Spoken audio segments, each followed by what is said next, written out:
thing of dreams.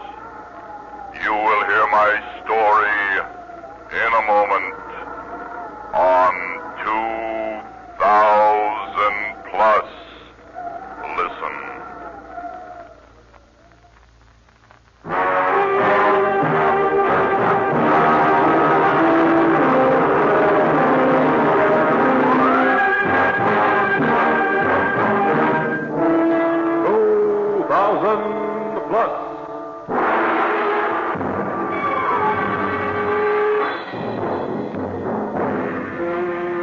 Adventures in the world of tomorrow. Dramatic stories of science fiction from the years beyond 2000 AD.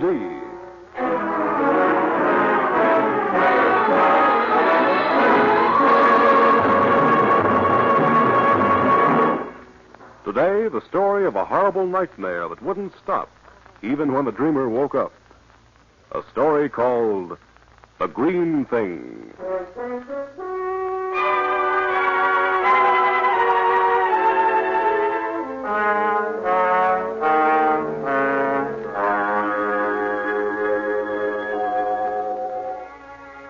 It is the year 2000 plus 175.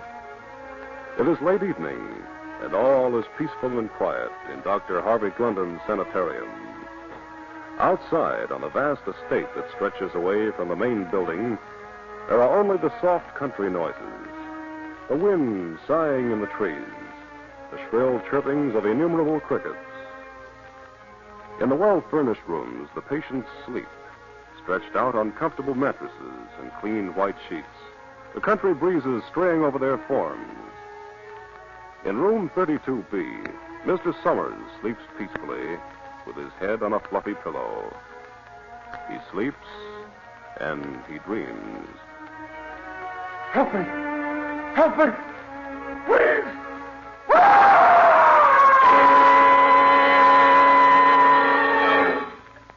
So, in the light of the growing psychological problems facing our nation, the government has sent me to you, Dr. Glendon, to enlist your aid, since you're the country's outstanding psychiatrist. Well, I'm honored indeed, Mr. Carling. But I don't know that there's much I can tell you about the advancement of psychiatric research that isn't being published in the medical journals. Well, Dr. Glendon, isn't there anything that you're working on now, something definite? I know you're a cautious scholar, but... Look, Mr. Carling, it isn't possible to announce sweeping new generalizations in our kind of science. Our work is painstaking, complex, highly subjective. You take the case of one of the patients here in the sanitarium. Oh, Betty, will you bring our records of Mr. Summers? Oh, yes, Dr. Glendon, just one moment. Summers is about 40, 41. He was admitted 5 months ago, suffering from a melancholia. Here are the records, Doctor. Oh, thanks, Betty. Now, as you can see from these notations, he's been feeling much better the past few weeks. Mm-hmm. Yes, I see. Until last night, when he suddenly woke up screaming in his bed. He was being attacked, he shouted, by some sort of green devil. We had the hardest job getting him under control. Now, in the past, Summers had spoken quite often of a green hat that he lost as a child. His father, he remembered, had punished him severely for losing it.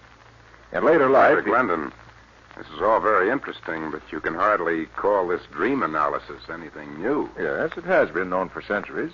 Well, then I don't understand... Mr. Carling, I know why you came to see me. Apparently, I haven't been able to keep my achievement as secret as I'd hoped. That's right, sir. We've heard rumors. All right, Mr. Carling. I've said that Mr. Summers' dream is very unusual. Now, would you like to see it? You mean see his dream? Exactly. I'm going to show you a motion picture of Mr. Summers' dream. Photographed from the subconscious mind, exactly as he dreamed it.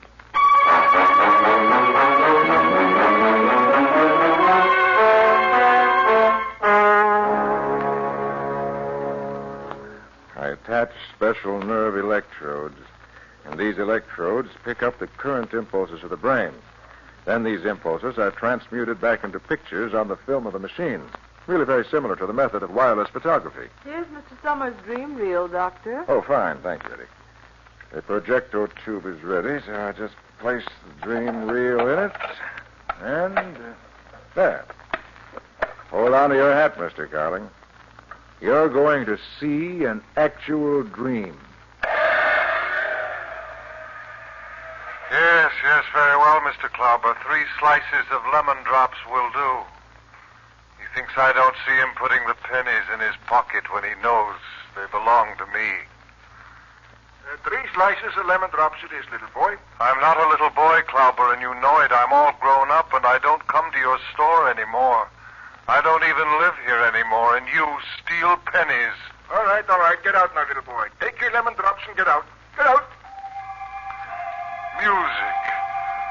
I didn't know Klauber had music in his store. I don't like his music. I'll slam his door. I'll go out in the street. Now there won't be any more penny-stealing music. Oh, what's that? It won't go away. It won't go away. Summers, I am calling you. What's that? It's not Klauber. It's green. It's a monster with great pink eyes on long stalks. It's standing in front of me. It has claws. You're not the little boy anymore, Summers. Oh, no, don't touch me with your claws. Come with me now, Summers. You are mine. You belong to me. No. You're touching me. Don't. Help me. Help me, please. Betty got to him at that moment, and the dream machine shut off. Phew, some dream. What effect will the discovery of this dream machine have on psychiatric research, Dr. Glendon? Well, I've only just perfected it about 4 or 5 months ago. We've got perhaps 40 or 50 photographed dreams in our files. 40 or 50? Yeah. However, as far as developing new techniques and treatment, it may be years before I can get them analyzed and correlated so that overall theories can be drawn from them. As long as that? So now you understand, Mr. Cowling, why it's a little difficult for me to answer your questions. That dream was fascinating. I've never seen anything like it. Doctor, I know I'm presuming on your time, but I'd like to see just one more. I'll have to report on these at the government bureau. Well, only one more, though. I'm sorry, but I'm quite busy. What about this one here? The purple tag. What's that for? I haven't seen that one myself yet. Purple tag means it's from the violent ward. Mr. Rolfe. Sick man. Well, we'll try it. All set? 3 white mice. How'd you do, Mrs. Kemp? For I'm climbing a wall, and there's only 2 of us. Yes, now 1. Me, I'm all alone. Don't take that balloon. Don't make much sense of that. Gibberish, I'm afraid. Rolfe's a difficult case. Homicidal tendencies. Comes from a good family. Was a very successful businessman. Name. Can you do anything for him? Oh, I think so. There are times when he can be reached, lucid moments, and some of his dreams provide clues. Here, see? To me now, 74. That'll show him. 74, 70. You're not frightening me. I don't believe you. You can't scare me. Oh, no. Don't touch me. Your claws, your green claws. Oh, your green claws. Doctor, look. On the screen. Look, there it is again. That green thing. No. It can't be. It's impossible. 2 people can't possibly have the same dream.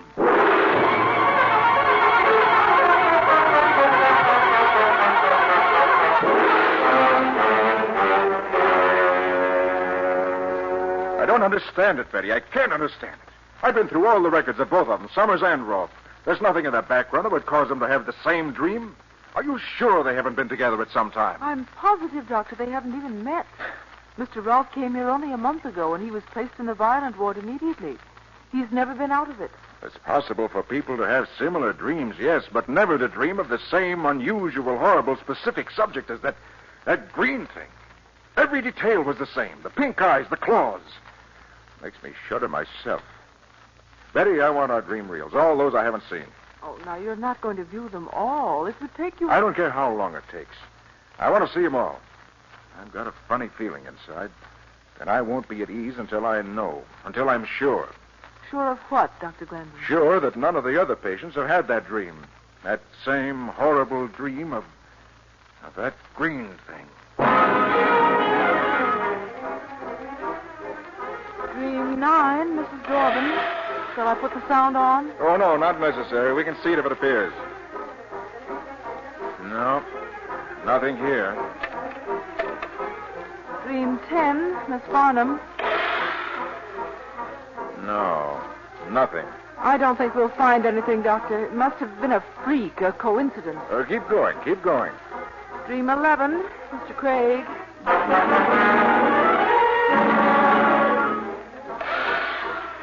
Dream 21. Nothing there either. Dream 22. Huh. Maybe you're right, Betty. I'm beginning to think myself Dr. Glendon! Dr. Glendon, look! There it is! a green thing. Dream 42, Mr. Bradley. Turn off the sound. Turn it off. That's it again. A green thing.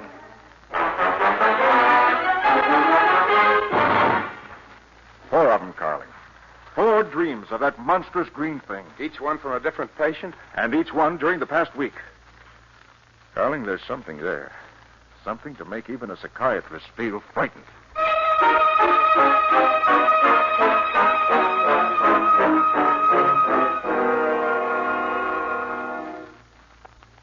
Carling, the patients weren't having a dream. They couldn't be. They had nothing in common but the fact that they're in this sanitarium. Why, even the nature of their illnesses are different. Doctor, aren't you getting a little mixed up yourself? Huh? You saw those dreams. I saw them. Betty saw them. I know it's incredible. Listen, to have a dream means that you create that dream. You and nobody else. You mean you think the patients didn't create those dreams? They're not their dreams? There is such a thing as thought projection. Mental telepathy? Yeah. Why should anyone want Someone to... may have found out about the dream machine. Maybe jealousy or grudge or a hatred of psychiatry in general. There are many reasons. Well, what we've got to do is to find out where it's coming from. The patients must be protected. How? First, we've got to find out whether this telepathy is coming from inside or outside the sanitarium. Then we've got to track it down. I tell you, Carling, whoever's trying this terror by mental telepathy isn't going to get away with it. I'm not going to stand by while a lifetime's work is destroyed by a campaign of terror against my patients. I'm going to institute protective measures at once.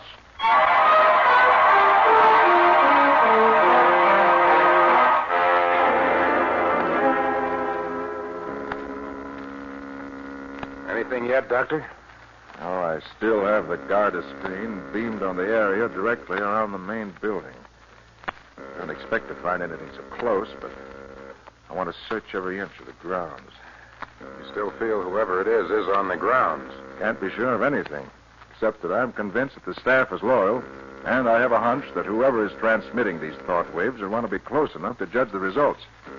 Shall I bring the patients down now, Dr. Glendon? Oh, yes, Betty. Go get them, will you, please? It's just possible that they may be able to help us. They may have felt currents emanating from a certain direction. I think the Garda screen has reached its range limit, Doctor. It's repeating itself. All right, I'll give it wider focus. I'm going into the grounds now. Wait, there's something. A figure on the screen. Yeah, I see him. He's carrying a club, a stick or something. Who is it, Doctor? Can you tell? I don't want to alarm him.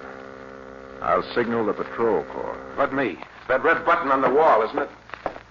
Oh, no, Carling. Never mind. That is one of the patrol corps. I can see his armband. Too bad. Well, I'll switch the machine to the north fringe. There's another figure. Is that... It isn't... We seem to be well guarded. Another member of the patrol corps. Well, let's hope the patients will be able to... Here's help. Betty. Doctor. Doctor. She's alone. Betty, where are the patients? They're gone, Doctor. What? They've disappeared. And a fifth patient has just begun screaming in his room, "The green thing, the green thing."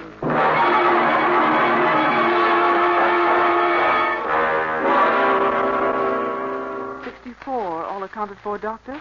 The 4 that are missing would make 68. That's how many patients we have." I checked the nurses, 8 besides Betty. And they're all here. And the patrol corps have checked the rest of the staff, and no one has left the grounds except the 4 patients.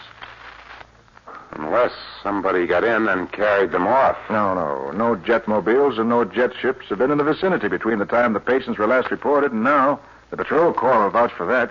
There's the village. Linfield? Oh, it's the only village for 100 miles, but it's a backwoods country village, a quaint place, never kept up with the times.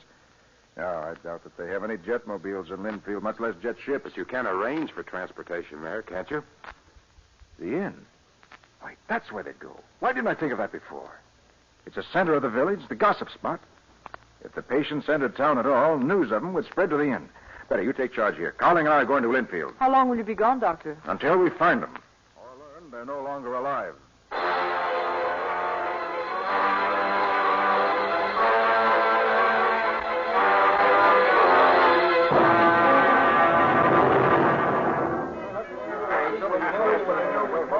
Sorry I can't help you none, Doctor. I ain't seen no strangers, spoke to no strangers, you heard of no strangers. Well, how about transportation, jetmobiles or jet ships? Ain't put in any calls for jetmobile service nigh on to 2 months. Not since Miss Jennings busted her leg, and we had to send her to the hospital in the city. Oh. Jet ships? Why, last time one of them flaming monsters landed here, we nearly had a riot in Linfield. Darn fools all thought 'twas an invasion from Mars. Just ran a wild goose chase, Doctor. Yeah, so it seems. Well, thanks anyhow, Mr. Barker. You've been very helpful. Haunts, he says. The blasted idiot believes in haunts. I do. Everyone knows there's ghosts everywhere. Idiot, there's no such thing as ghosts. There are ghosts. There are ghosts in every village and town. Quiet down, you boys. You'll be getting my inn a bad reputation now. Hey, there's the doctor. Dr. Glendon talking to Mr. Barker. I put it up to him now. What'd you say, Doc? There's no such thing as haunts, ghosts, are there now? Hey, you tell my ignorant friend. I wasn't listening very carefully. But if it's ghosts you're talking about, well, there's never been any scientific evidence that they exist. Haunts don't exist. That's what you're trying to say, ain't it, Doc? That's right.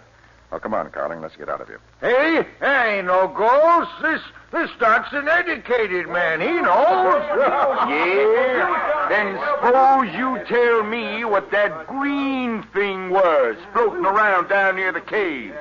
And we ain't the only one who's seen it. Right, boys? A green thing? Where? Where are these caves? Right down the river. Why, Doc? You ain't going there. It's nighttime now. Carling, will you risk it? I've got my ray gun. Doc, you're crazy. I'm telling you, there's a haunt. Why, there ain't a man in this whole village go with you tonight. Well, if it's only a ghost, you needn't worry. But if we're not out of those caves by dawn, you better come for us. It won't be a ghost that's holding us.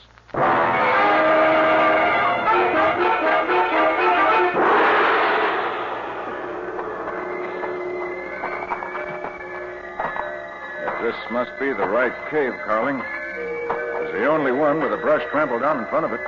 Eerie as a tomb in here. Quiet. I don't hear anything. Well, they just don't want to be taken by surprise. Have to be as quiet as possible. All right, come on.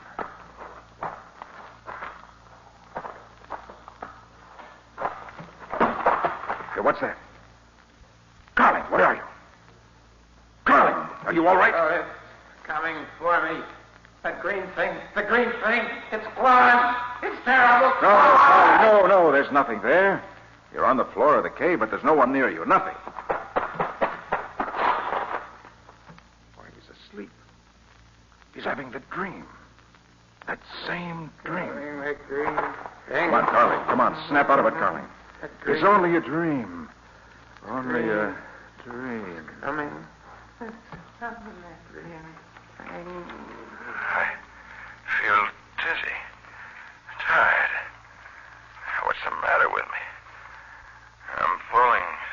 pain.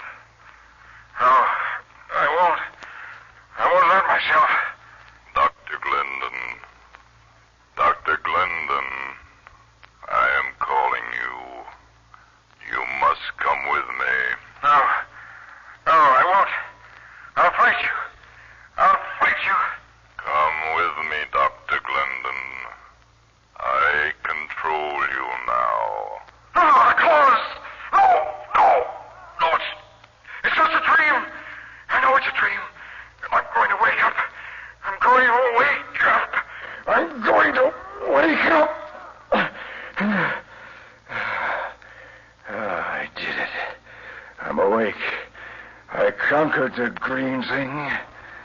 Did you? Did you conquer me, Dr. Glendon? I can't be. Standing over me. The pink eyes and long stalks. The claws. The green thing.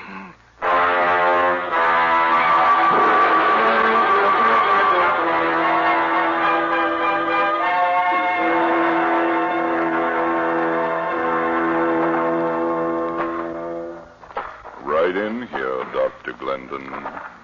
Into this rough chamber. And you, Mr. Carling, don't worry. You won't fall. My will is controlling you. My patients. Over there in the corner. Rolfe, Bradley, Summers, Garden. Now, what have you done to them? Summers, are you all right? Bradley, this is Dr. Glendon, your doctor. What's the matter with him? Gardner, Bradley. Nothing is the matter with them. They just don't understand you anymore. They are attuned only to Venusian thought wave.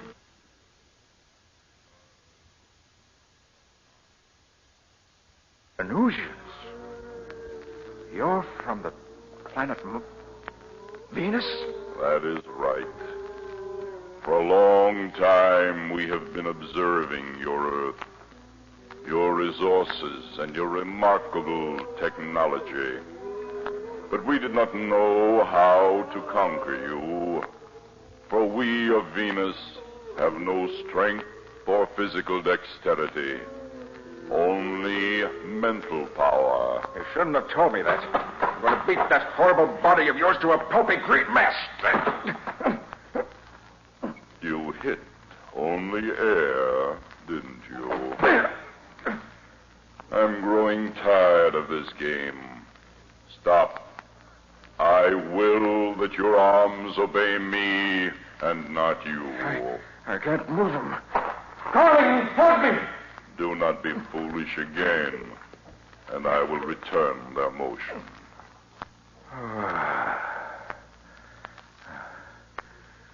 You hypnotized my patients the same way, didn't you? By those dreams. A little more complicated than what you Earthlings call hypnosis. But it is mind control. I have come to Earth to prove to my planet that this is the way to conquer your Earth. We will control the minds of its inhabitants and thereby control their strength, their physical dexterity. I began on your patients first because their minds are more easily controlled. What do you want of them? Their bodies. They can perform physical acts that I cannot. With their bodies, we Venusians can continue our investigation of your planet at close range. And we can also study the structure of the Earthling when I bring them back with me. Bring them back? To Venus? Do not worry, my dear doctor. I shall not separate them from you. I will also take you and your companion with me to Venus as rare prizes. Earthling, Find these two men. No. No, don't do it, man. I'm your friend, your doctor. No, let me go. Let me go. Carl, you shot him. You shot the monster. Forgot about me. Maybe he didn't know the Earthlings had weapons, too, like ray guns. Well, why doesn't he fall? He's still standing. Did you really think you could hurt me with that? Your death rays have no effect on my body. Drop your weapon. Find them, men. I'll shoot them. I'll kill you, slave. But... You cannot. But if you could, I would not care. There are millions more to choose from. You can kill yourselves, too. You are replaceable, except to yourselves. You are trapped. Your only escape is death. Walls, they're crumbling. The explosion of your ray gun, Carling, it loosened the rocks. It's a cave-in. We'll be buried alive. The corridor, quick. To the corridor. Grab the patients before the green thing controls us again. Make them follow us. It's our only chance.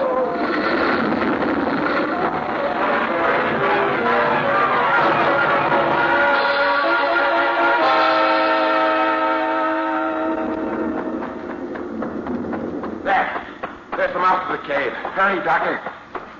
It's blocked. The rocks have fallen here, too. There's one big one just at the mouth. If we can move that one, I think we can make it.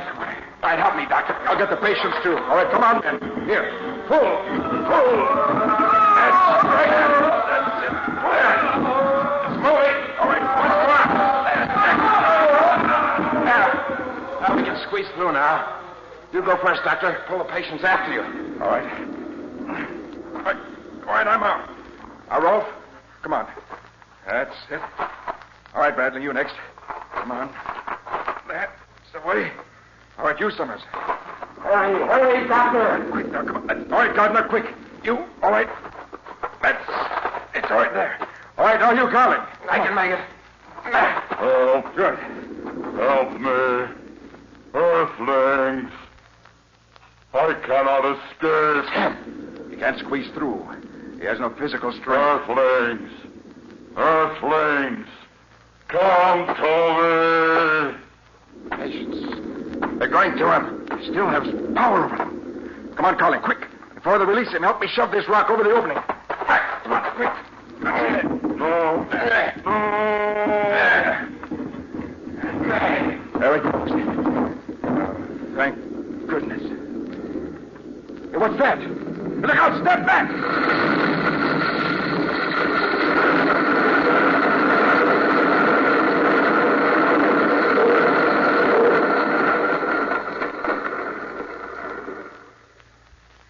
It collapsed. The entire cave fell in. We were just in time. Yes, Carling. In time to save Earth from the horror of green things.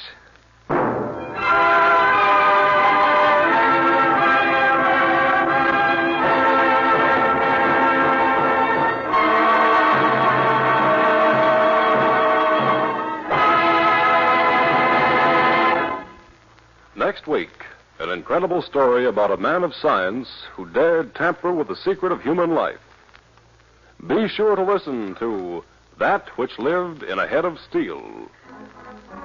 2000 Plus is produced by Dreyer and Winolson Productions Incorporated. In today's cast, Lon Clark played Glendon, Joseph Julian was Carling, Hester Sondergaard was Miss Connors, Gilbert Mack was Rolf, John Griggs was Summers, and Henry Norrell was the Green Thing. The script was written by Edgar Marvin.